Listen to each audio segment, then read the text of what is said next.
اللہم صلی علی محمد وعلی آل محمد۔ السلام علیکم۔ آج میں آپ کو پیارے نبی صلی اللہ علیہ وآلہ وسلم کی شان میں جو حضرت حسان بن ثابت رضی اللہ تعالیٰ عنہ نے اشعار پڑھے تھے بحضور سرور کونین صلی اللہ علیہ وآلہ وسلم، وہ آپ کو سناتی ہوں۔ وَآسَنَ مِنْكَ لَمْ تَرَقَتُّ عَيْنِي وَأَجْمَلُ مِنْكَ لَمْ تَلِدِ النِّسَاءُ خُلِقْتَ مُبَرَّأً مِّن كُلِّ عَيْبٍ كَأَنَّكَ قَدْ خُلِقْتَ كَمَا تَشَاءُ۔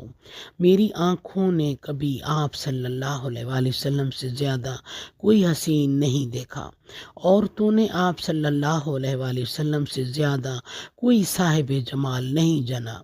آپ صلی اللہ علیہ وآلہ وسلم کو ہر عیب سے پاک پیدا کیا گیا ہے، جیسے آپ صلی اللہ علیہ وآلہ وسلم اپنی مرضی کے مطابق پیدا کیے گئے ہوں۔ سبحان اللہ۔